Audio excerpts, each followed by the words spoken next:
ফুটপাতের ওপর বসানো ছোট্ট এই ফুড কোর্টে যে ছেলেটি খাবার বিক্রি করছে সে বাংলাদেশের সেরা শিক্ষা প্রতিষ্ঠানের একটি ঢাকা রেসিডেন্সিয়াল মডেল স্কুলের নবম শ্রেণীর শিক্ষার্থী। আর তাকে যারা সহযোগিতা করছেন তাদের মধ্যে একজন তার বাবা, অন্যজন মা। সহযোগিতা করছেন তার কাজিনরাও। আমার নাম জাহানারা পারভিন, আমি একজন ব্যাংকার।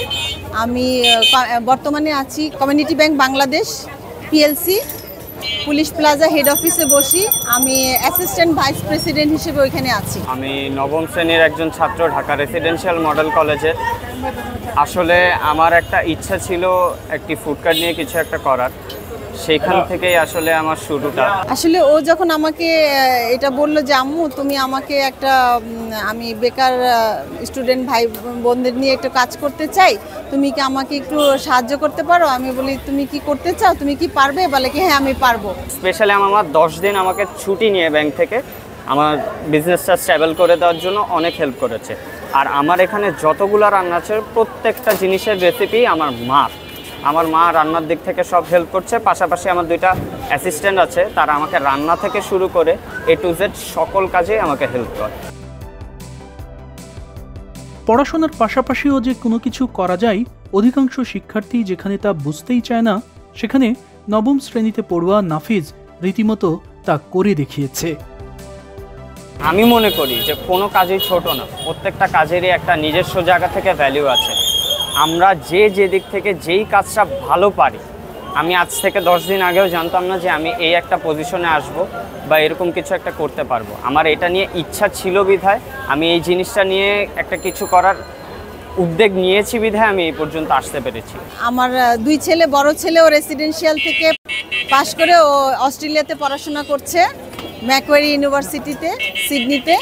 আর ও আমার ছোট ছেলে, ওর নাম হচ্ছে নাফিজ আজাদ পৃথিবী। নাফিজ ফুটপাতে বসে যা করছে, কোনো শিক্ষার্থী যদি বিদেশে স্কলারশিপ নিয়ে পড়তে যায় তাকেও পার্ট টাইম এই ধরনের কাজই করতে হয় সেখানে। কিন্তু বাংলাদেশের প্রেক্ষাপটে নাফিজের এই উদ্যোগ মোটেও স্বাভাবিক নয়, কারণ বাংলাদেশের অধিকাংশ শিক্ষার্থী MA পাশ করার আগ পর্যন্ত বাবার কাছ থেকে টাকা নিয়েই নিজের খরচ চালায়। এমনকি পড়াশোনার পর চাকরির পরীক্ষা দেওয়ার টাকাটাও নিতে হয় বাবার কাছ থেকে চেয়ে। সেখানে 15 বছরের ছোট্ট নাফিজ এই বয়সেই উদ্যোগ নিয়েছে স্বনির্ভর হওয়ার। শিক্ষার পরে পার্ট টাইম বিদেশে গেলেও সেম কাজটাই করে, কিন্তু আমাদের দেশে এই কালচারটা ছিল না। এখন এইভাবে যদি কালচারটা হয়ে যায় তাহলে অনেক ভালো। আমি বাচ্চাদের অ্যাপ্রিসিয়েট করি। নাফিজ এমন একটা কথা আমাকে বলছে, আমার কাছে খুব ভালো লাগছে। আমি বলছি আমাদেরটা দিয়ে যাও। ও বলছে যে আপনি আপনার নিজের দোকান মনে করে আপনি খাবারটা নিজে হাতে নিয়ে নেবেন। আমার কাছে এই কথাটা খুবই ভালো লাগছে ছোট হিসাবে। তো আমি এই খাবারটা নিজে হাতেই নিছি, খাবারটা খুবই ভালো লাগলো এবং দোয়া করি যে সে আরও ভালো উন্নতি করুক।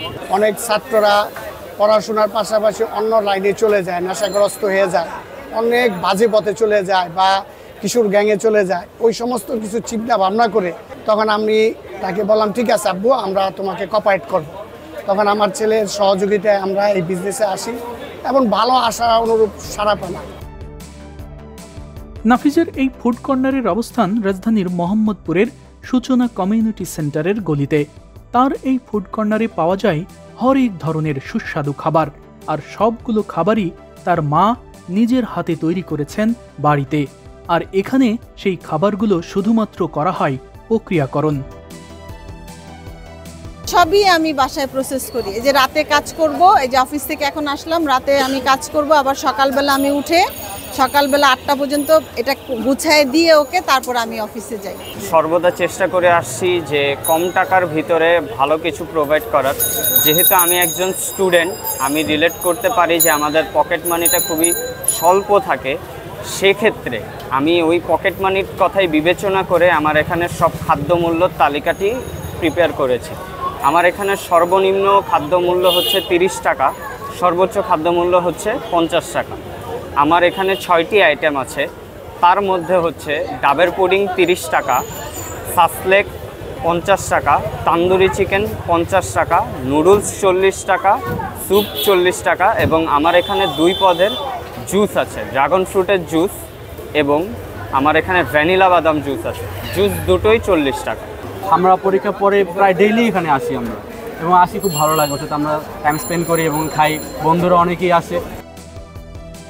বলা হয়ে থাকে পড়ালেখার সচেতনতার পাশাপাশি যতদিন আর্থিক সচেতনতা তৈরি না হবে ততদিন কোনো দেশই আগায় না। সেদিক থেকে একজন শিক্ষার্থী হওয়ার পরেও নিজের পড়াশোনা ঠিক রেখে ছোট্ট নাফিজের এই উদ্যোগ নিঃসন্দেহে সমাজের প্রথা ভাঙার এক মূর্ত প্রতীক।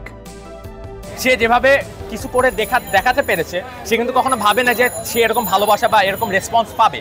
এখন সে যখন এরকম রেসপন্স পেয়েছে, সে কিন্তু আরও 10 থেকে 15টা নাফিসের জন্ম দিতে পারছে, যে নাফিসরা কিন্তু ভয় পাচ্ছে যে তারা কাজ শুরু করবে কি করবে না, তারা স্বনির্ভর হতে পারবে কি পারবে না, তাদের দোকানে কি কেউ আসবে কি আসবে না। সে নিজেকে প্রুভ করে দিয়েছে এবং সে একটা মেসেজও দিয়েছে যে আপনারা এটা হয়তোবা প্রথম দিন অথবা একদিন, আপনার যদি বলেন এটা একদিন হবে, তাহলে এটা একদিন, সেটা একদিন পর দিন আপনারা চিন্তা করতে থাকবেন। কিন্তু ওর মতো যদি আপনারা প্রথম দিনে দিয়ে দেন, সেক্ষেত্রে আল্লাহ রহমত আপনারা কিছু একটা করতে পারবেন। আপনারা দেখতে পাচ্ছেন তার response. Jubair Al Mahmud, student voice, Dhaka.